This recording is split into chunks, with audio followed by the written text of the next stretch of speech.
Hello, everyone. So, this week I got my usual get back in the kitchen comments. I got a lot of really interesting comments and I had some really interesting conversations with a lot of people. Thank you, everybody who did comment. It's been really interesting reading everything you have to say. But I got the usual get back in the kitchen.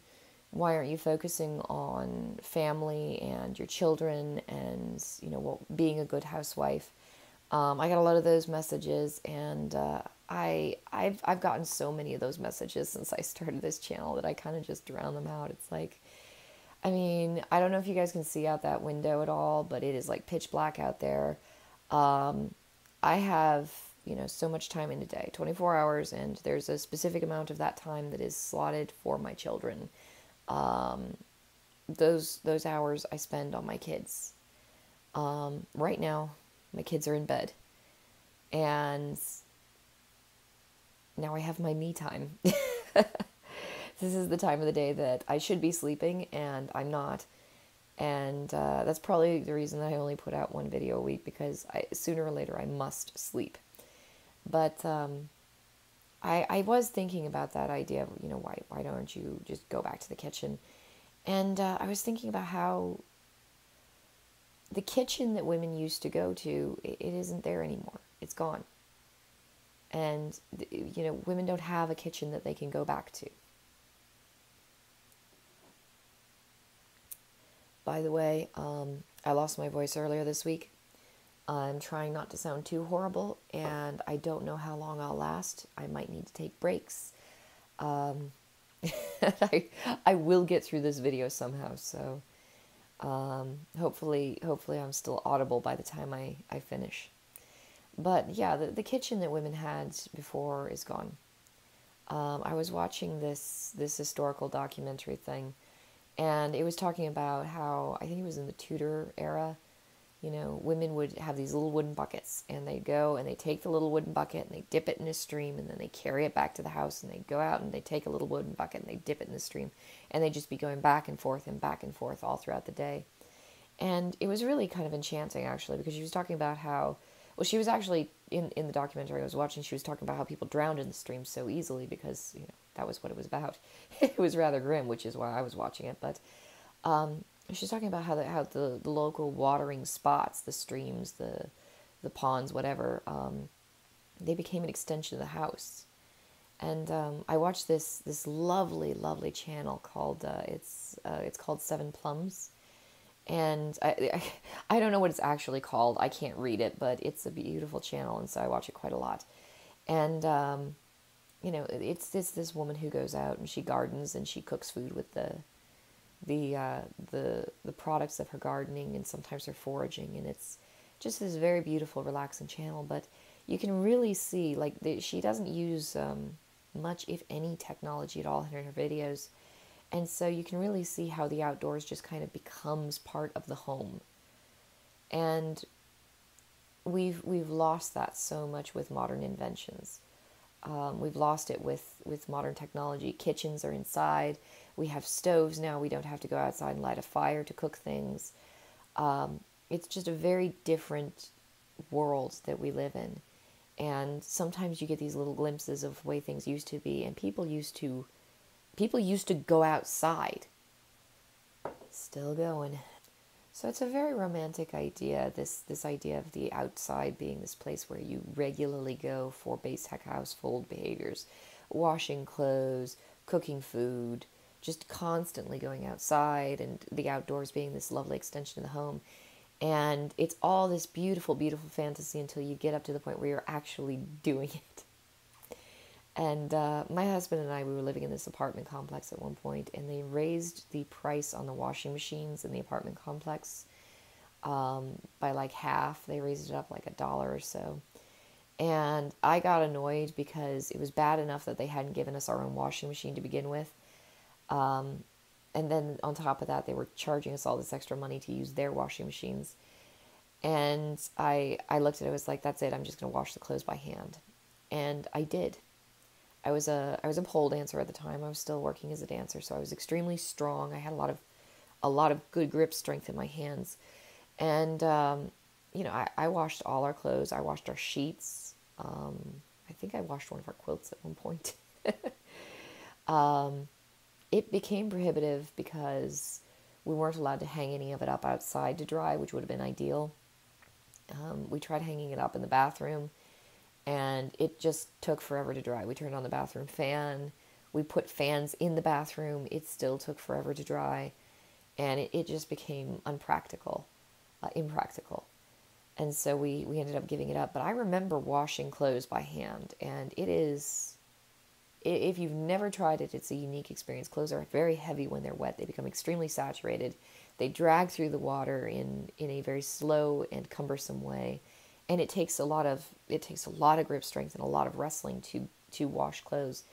And I noticed when I was washing them that even with, the amount of strength that it takes to hold a pole sideways and literally hold your body out like a flag, because I could do that very easily at that point in my life, I still couldn't get the clothes dry when I wrung them out.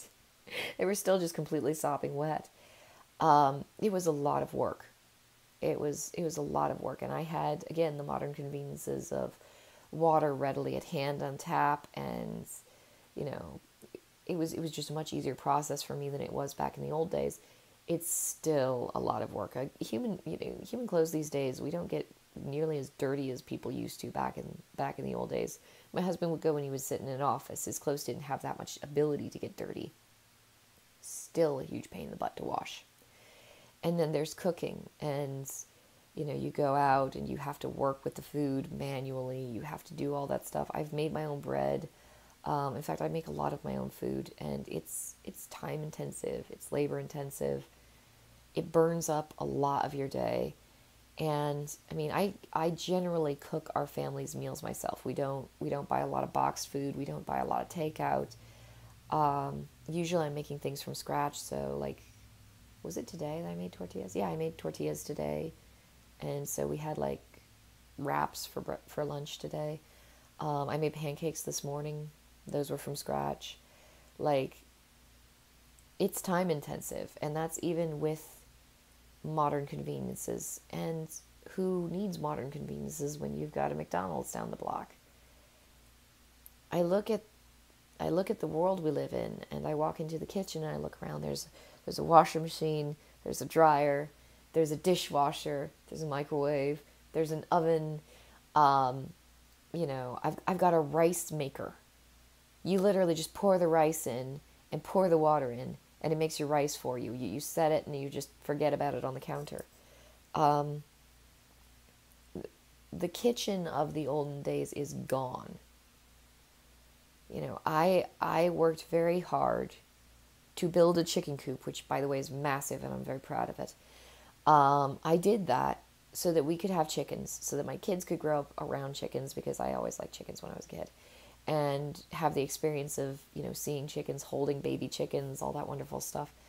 But also so that I could go out and I could collect eggs for the family.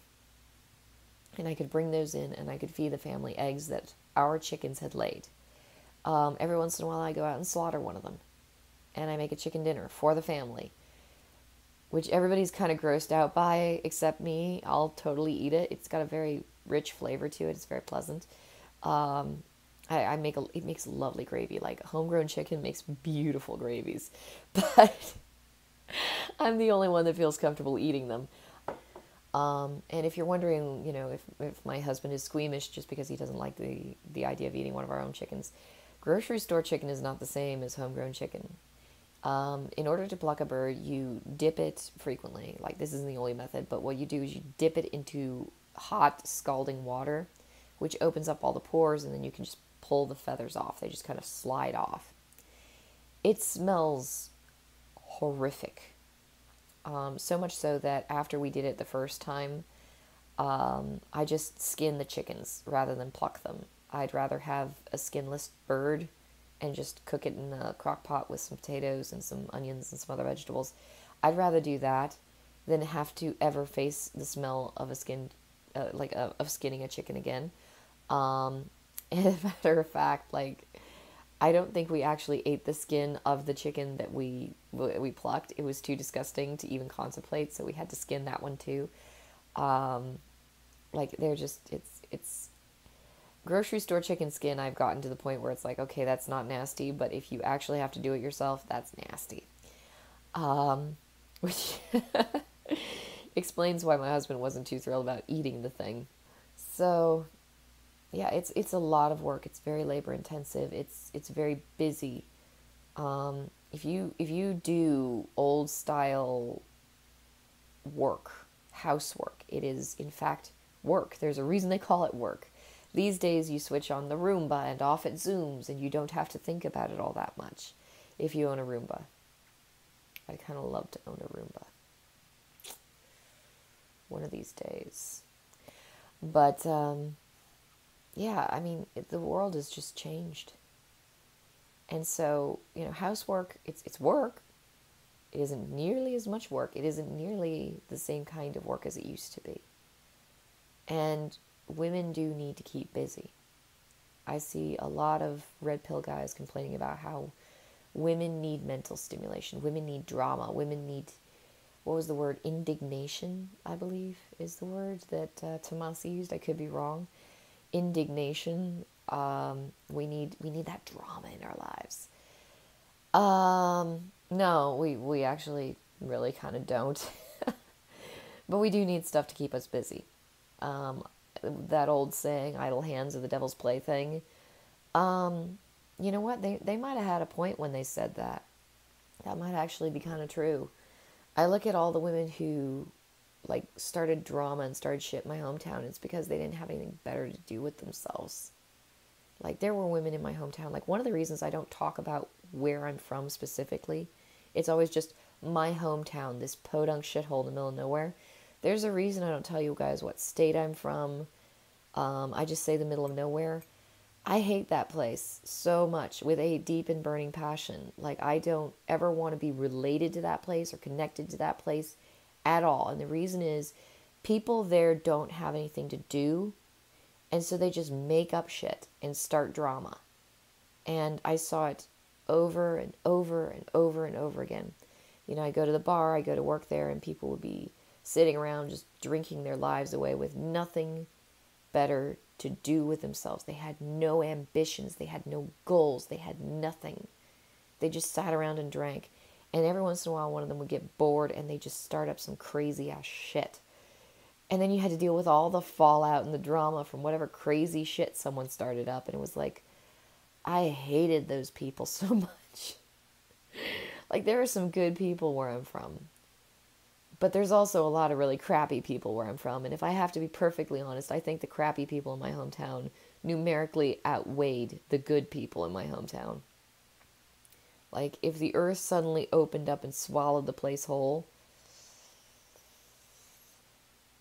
I don't know how big of a loss that would be for humankind. Like, yeah, I'd lose my parents, and that would be kind of sad, and my brother, and that'd be kind of sad, and, some good people that I know that I was friends with, and that'd be kind of sad. Not a whole lot on that. Like, that'd be pretty much it. And be like, oh, wow, a bunch of people died. Ain't nobody's gonna be missing them. So, yeah, bored women are just awful. Bored people actually are really awful. Like, people in general, but women in particular seem very rumor prone. Women get to be busybodies if they don't have something to do, and it's just ugly. And the thing is, we live in a world now where technology and information is so readily at hand. And I know there's massive colleges everywhere, and there's this drive for women to go to college and learn STEM and become astronauts so that they can basically prop up the egos of other older women who weren't able to do it themselves. Like, I get that, but there's also the internet, and there's pretty much all the knowledge of all of humankind floating out there on the internet. If you want it, you could just go out and pluck it. Women cannot be kept ignorant. I mean, you could try and force it. You could try and intimidate us all into pretending that we're ignorant and stupid. It still wouldn't be particularly realistic, and I don't know how good of a thing it would be. One of the things I've wanted to do for a really long time, and now that I've now that I'm between books, I really should do it, is just a story analysis of 101 Arabian Nights, particularly the story of Scheherazade. This was a woman who was incredibly well read because her father was a diplomat. Was he a diplomat? I believe he was a diplomat. Anyway, he was an advisor to the king or something. He was a vizier, wasn't he? Can't quite remember. Anyway, he made sure that she was very well read, very well educated. And that was somewhat in common, I believe, in those days. Maybe I'm wrong. But the thing about 1001 Arabian Nights is the fact that it migrated around the Middle East. It popped up in parts of India. It traveled. It was a very popular story and a very well-traveled story and a very often repeated story. And so, there's pieces of it that accumulated from all over that part of the world. So I don't know if in all of those areas at that time women were necessarily particularly well read or particularly well educated. I'm inclined to say no. I'm inclined to say most people were not particularly well read or well educated. It was, if I believe it was, I believe it was like a fairy tale. It was passed from generation to generation by word of mouth. I can't quite remember, but I'd love to do a video on that, because one of the points of it was that she was a very well-educated woman. She used her education and her knowledge to make up these elaborate stories that she used to seduce the king. Women aren't always stupid, and women should not always be ignorant. I think it's a mistake that a lot of women make to assume that just because they, went to some college with a brand name, that makes them smart. I think it's a mistake anybody can make to assume that they're smart simply because they went to some college with a big brand name. I've met too many stupid people with college degrees in my life. It's very disappointing. But there are too many women who have too much access to mental stimulation in the world. And women can't be bored. We can't be. It's not good for us. It's not good for any human being. But the idea, I can't believe that men would be this ignorant, but I'm sure there are some men out there in the world who are this ignorant. The idea that women should simply be cute and pretty decorations for a man's house, and that the man should do all the thinking and all the decision making, it just doesn't seem particularly feasible. Women are too biologically similar and mentally similar to men to be capable of just remaining inactive. Some women can manage it. I don't know how well the majority of us are capable of it. It's one of the things that's discussed in red pill communities. Men are smarter than women. I hear this a lot. I want to make a video on that too, because that'd be fun. But there's this idea that men are smarter than women. Men should make the decisions, and women should just sort of follow them blindly. I don't necessarily advocate for following anyone blindly. I advocate for finding someone that you trust completely, and then you can follow them. You can follow them blindly because you trust them completely, and then it's easy. Simply following a man blindly because he has a penis is not a very good reason to follow anybody at all. But women need to work. They need to contribute. And the contributions that women are capable of making have changed. I go out and I gather a bunch of eggs from the chicken coop outside, and I bring them home, and I set them down on the kitchen counter, and it's like, look at these pretty eggs I got. I raised the chickens, and I fed them, and I gave them water, and now we have eggs. Isn't that wonderful? That's a contribution. And I'm kind of proud that I've managed to keep all my chickens alive up until the point that I decide to eat them. But it's not enough. It's not enough at this point in time. It's not enough in this current cultural climate. Women are encouraged to do more. We're encouraged to have a career and go traveling the world and pursue our interests and have adventures, and then, have a man and get married and have kids. We're encouraged to do all of that.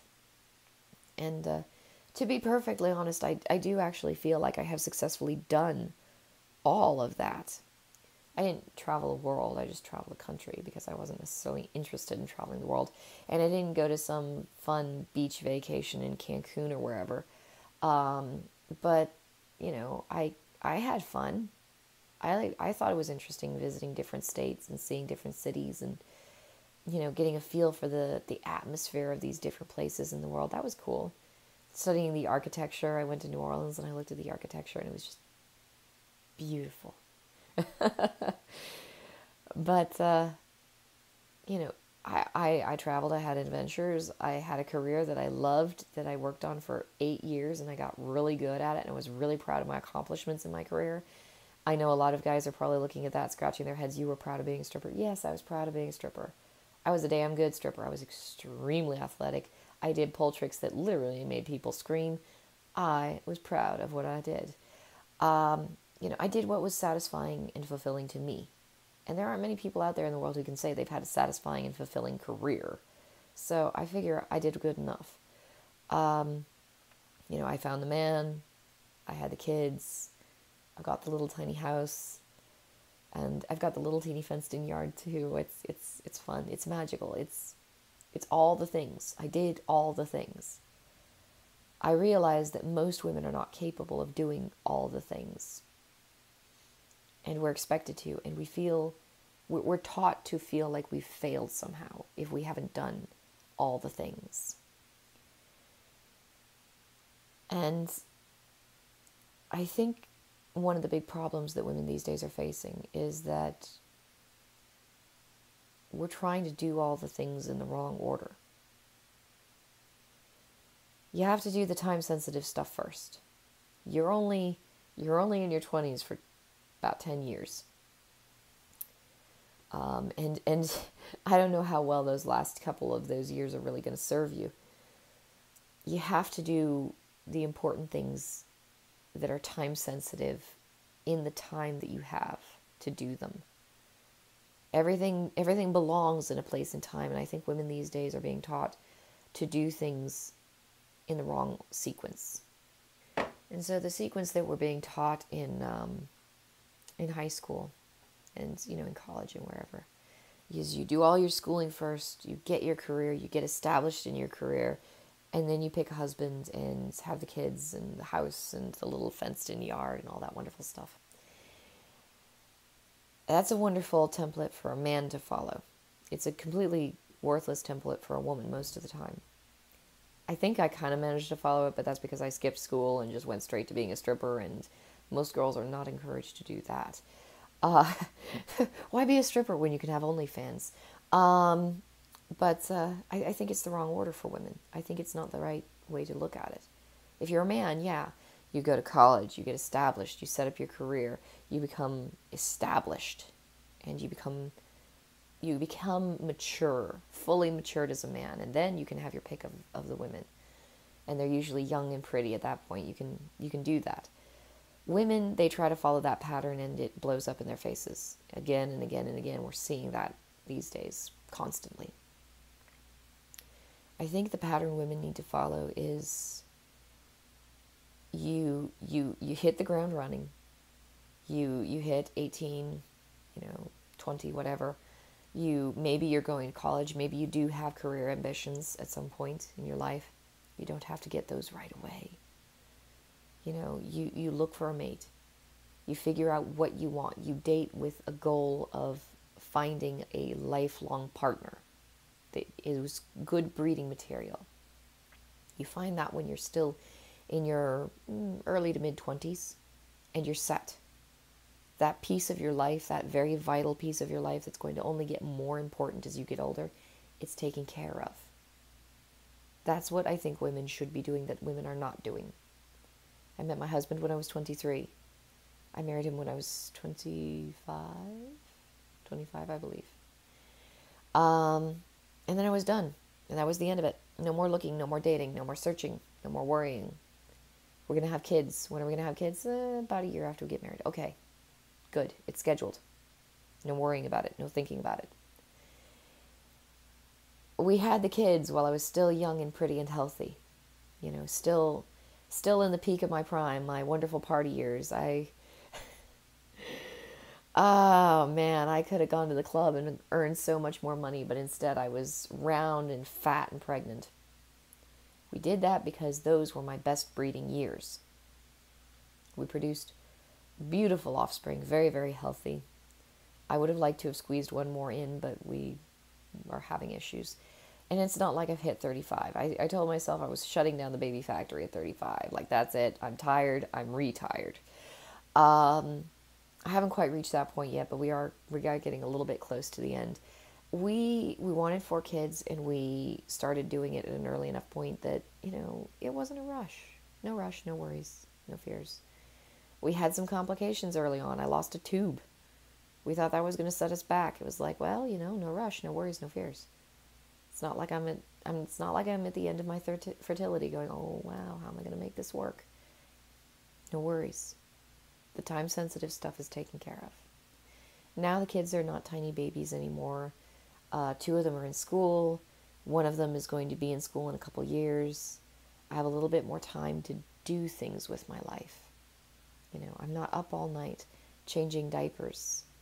I can make YouTube videos if I want to. And yes, I can still go into the kitchen and make food for the family and all that wonderful stuff, but I have a little bit more time to focus on my own interests.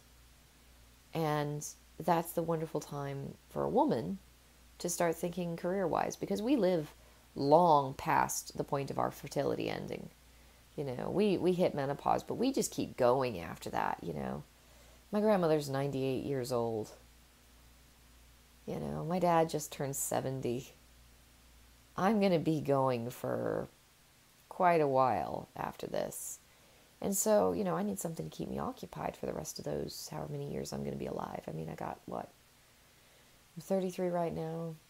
Not quite 60, but I mean, you never know. People are living longer and longer these days. I might see 100. What am I going to do with myself during that time? I mean, eventually the kids are going to grow up. They're going to move out of the house. They're going to pursue their own lives and their own dreams. And I'm going to be calling them and seeing how they're doing and checking in on them and inviting them to come over. And I'll make a home-cooked meal for them and all that wonderful stuff. But they're not going to be hanging out here every day. They're not going to be constantly chasing after me going, Mom, I need this. Mom, I need that. Ideally, they're going to be healthy, well-adjusted adults. They're going to go start their own families with their own husbands, their own wives. And I mean, I get to go play grandma, but you don't do that 24/7 either. So what do I want to do to keep me busy so that I'm not idle? The kitchen isn't going to do it for me, guys. I got to keep busy. I mean, I do hope to eventually become a better housekeeper than I am, because I look around and I see the little teeny things that I could do better. But, even that isn't going to keep me fulfilled and busy. It's not going to keep my brain running 24/7. I need something to sink my teeth into. So I make the YouTube videos. Right now I'm making one a week because all I can handle is about one a week. Sometimes I make an extra one if I find something really exciting, or fun. That's all I can do. That's all I have the ability to do at this point in my life. When I'm a little older, I might have more time.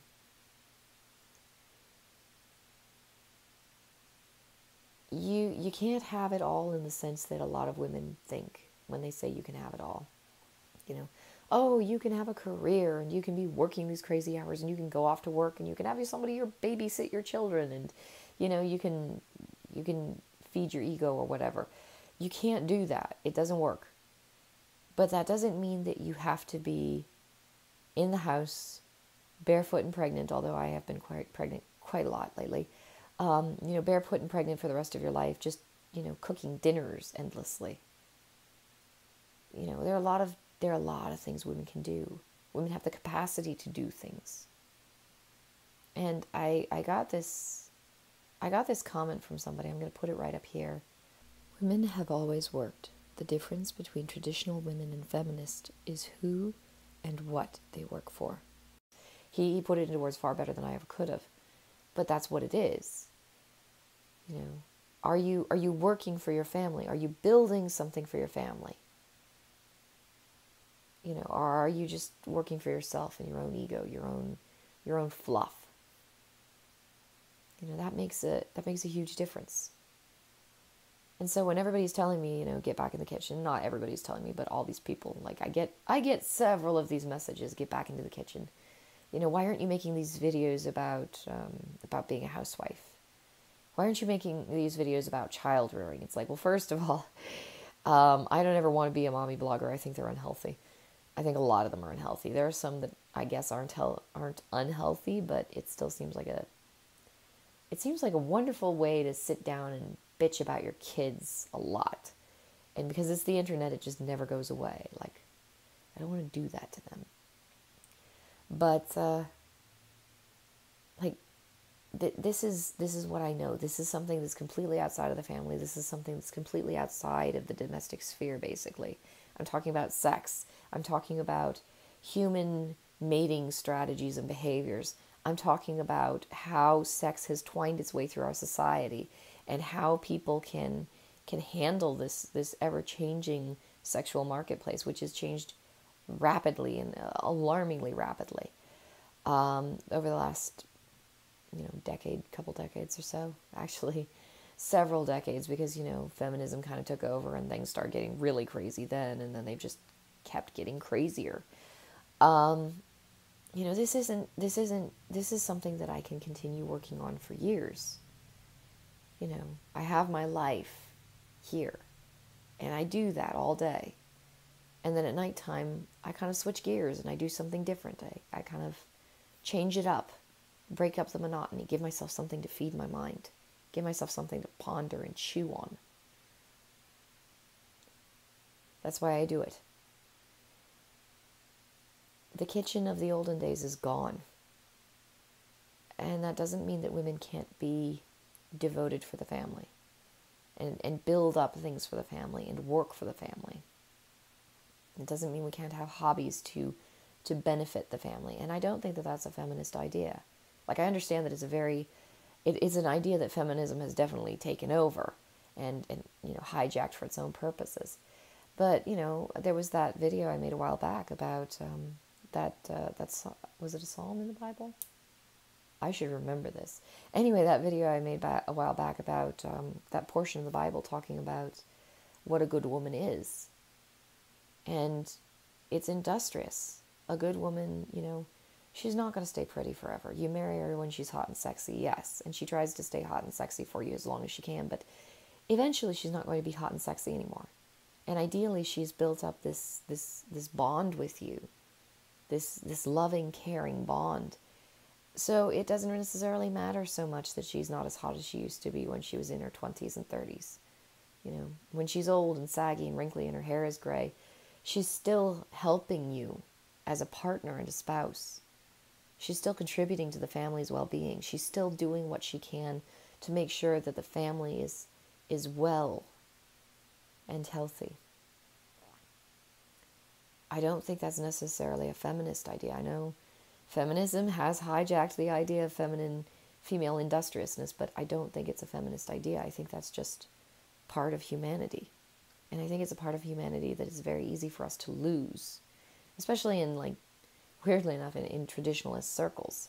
It's like, oh, you should just be at home cooking and cleaning and being satisfied with your role as a living reincarnation of June Cleaver.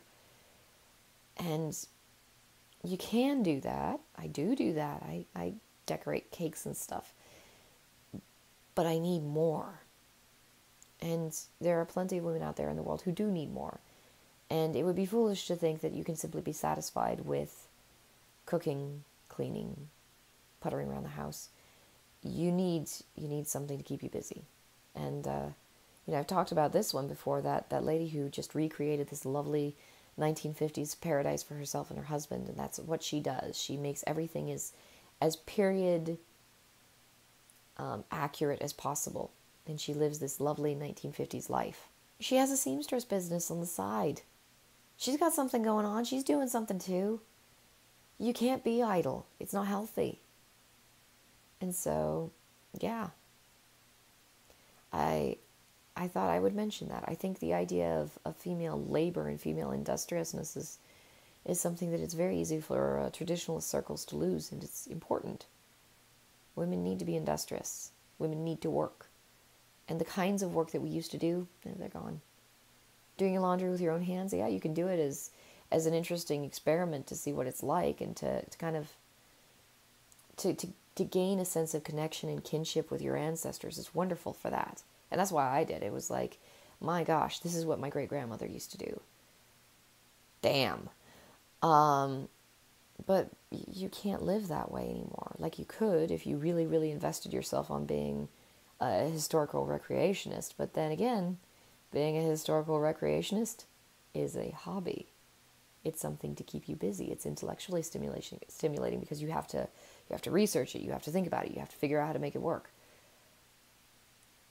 We need things to keep us busy. All humans do, men and women alike. And just because we need things to keep us busy doesn't mean that we're falling into the feminist trap necessarily. It just means that we're human. We have functioning gray matter and we need to feed it and stimulate it. But anyway, by this point I'm sure I sound worse than I did when I started this video, so I'm going to drink some tea, and I'll talk to you guys later.